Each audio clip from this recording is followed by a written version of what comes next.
Well, Emilia Clarke, you play Daenerys Targaryen on probably the hottest show on TV right now. And you're probably the breakout star from the hottest TV show right now. And so tell us what it's like for you. You're pretty new to the business and you're already on, such an amazingly well-loved show. Yeah, it's a bit of a whirlwind. Like, it's pretty crazy. Only good things to be said from it, really. Just like incredibly grateful, still totally shocked that it's even happening. I kind of still have to pinch myself a little bit, and just hopeful that everyone's loving the show and that the fans are happy with what I've done and with what HBO's done as well. Well, I'm sure you had to go through the auditioning process. Take us back to the day where you find out you've got the role on the show. What was that like? The best day ever, I think it could be. Just indescribable happiness. I kept asking David and Dan if they weren't joking. I couldn't believe that they were actually telling me that I'd got the part. I couldn't believe it. But safe to say, I was very, very happy, and had a little party after that. So yeah. Your character goes through an amazing journey over the 10 episodes, starting off, as a almost frightened, innocent child bride to, the warrior queen that she becomes. Were you very familiar with the role to begin with? And what's been your highlight so far in terms of just her character development? So I was familiar.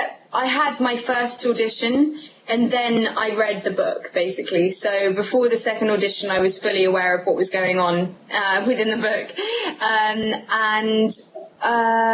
So I kind of, I saw the audition and I saw the character breakdown and was just incredibly interested. I read the book and then I was obsessed, and then I was kind of like a woman possessed. I just prayed and wanted the part so much more, having read the book.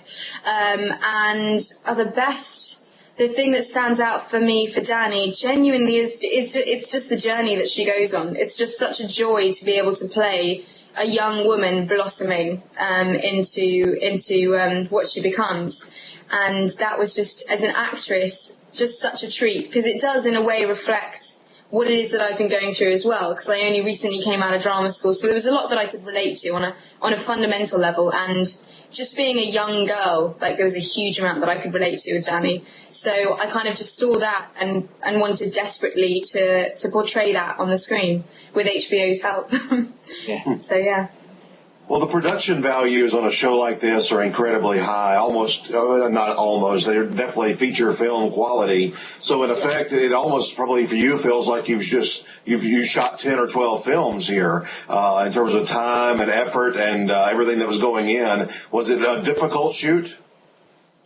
No, having never shot a film before, I genuinely had nothing to compare it to. The only thing I had to compare it to was like very minor TV things. And so I'm kind of, when I started, much more seasoned actors were telling me, which is what I've later found out to be completely true, and that it is epic in its scale, especially for television. And it really feels like a 10-hour film. Like, I think when you watch it back to back, it is like a 10-hour film in its epicness, and I think that's really, really good of HBO, because the book itself is so epic in its quality as well. So the filming process for me was brand new. I genuinely have nothing really to compare it to. I had a blast. I had an amazing time. It was hard work, but it was really, really so rewarding and so fulfilling that I can't really fault it. So I just hope that all my other experiences are as wonderful. Fingers crossed. They're going to have a lot to live up to, I guess, Emilia. But I'm going to ask you some show-specific questions. I'm just going to fire a few at you just to see what your reactions are. I'd be remiss if I didn't ask you, what were you eating when you had to hoe into that heart? What was that? It was just so grotesque, but it was also so it was so intense. So what was it?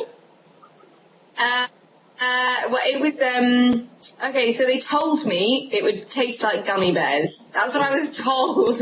It didn't anything close to gummy bears. It was kind of, like, the best way I can describe it is congealed jam, that kind of tasted like bleach in a really sort of clinical way. Wow. Safe to say I didn't have any lunch that day, or the day after. And yeah, I used, I don't know, if the DVD outtakes are anything like how I felt, it's going to be quite grotesque watching those as well. The sick bucket was there. I can imagine. And so also, tell us about mastering this new language that was created for the series and just the Dothraki language. Was that really difficult for you to master, or was it pretty easy to pick up? Yeah, it was really difficult, definitely, because I mean, it is in itself an entire language. It won an award. It's absolutely incredible. There's a full language to be learned, but we didn't learn the entire language because, I don't know, I've tried to learn French a million times and still I'm nowhere near close.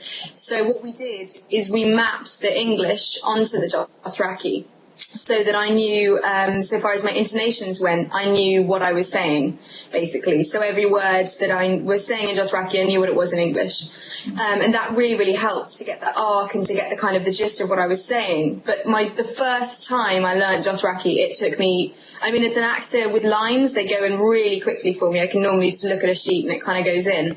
But with this, it took me a really long time. But then you just get, as with everything, your brain just finds a way of kind of remembering it, like muscle memory. And so by the fourth scene of doing Dothraki, it was going in just as quickly. I kind of got a rhythm with it, basically. But it was amazing. Amazing. Well, you were probably warned when you took the role that fantasy fans across the world are definitely passionate about what they see on screen and following that for the rest of their lives. Have you had good response from the fans? So far, yeah. I mean, I haven't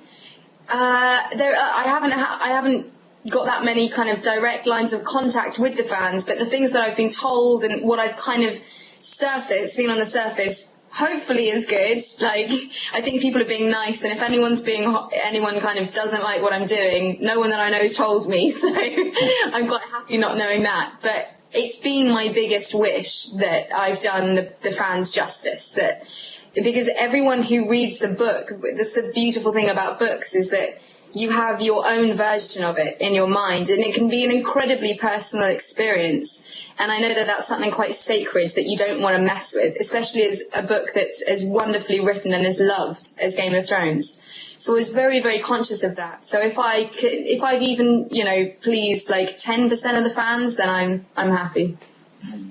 Well, tell us about working with Jason Momoa, who plays Khal Drogo on the show, because he starts off doing some pretty awful things to your character in the beginning episodes, and by the end, near the end, the chemistry between you is just so perfect, and you can just see the love between the two characters. And so, how did it develop between you and Jason when trying to develop that relationship?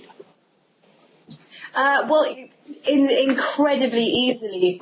With Jason, there's no kind of like breaking the ice. It's broken before you've even met him. He's such an incredible energy and such a wonderful person. Like, the first time he ever met me, he like rugby tackled me to the ground, and that was kind of like an introduction. So we became fast friends ever since I first met him. He's so full of love and just such a wonderful person, as well as being incredibly professional as an actor. So it was like a dynamite combination. I genuinely couldn't have asked for any more. He was really open in his dialogue. He cared about Khal Drogo as much as I cared about Dany. So we had a mutual love of the characters who loved each other, I believe, anyway. And yeah, it's an incredibly tricky situation. Dany's introduction to Khal Drogo is that he's the most fearsome warrior around. So it's something you don't want to mess with. And for her, I think it is her survival instinct that allows her to love him, because she has a choice to make, and she decides to go with the one that's gonna make her survive as a person. And the thing that comes out of that is the love of her life, I think, anyway. And it's something beautiful and wonderful, and something that, having such a restrictive brother, she hasn't been able to experience an emotion as freely as that ever in her life before. So Jason for me was incredible as much as Drogo for Dany is incredible. So it was a good combo.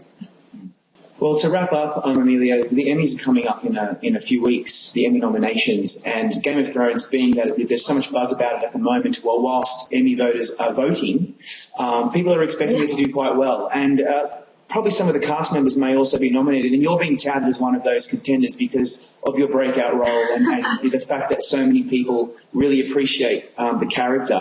Now, if you were nominated, you've got to pick your highlight episode. That's how it works. Have you given any thought at all about what your favourite or best episode was of the season? Yes, and it's probably the ones that I'm not in. Genuinely. I kind of allow myself to enjoy watching them so much more when I know that I'm not in it. So that's only one, that's episode 5. But genuinely, the one that I enjoyed filming the most is 10. Really? So I'm just going to leave it there.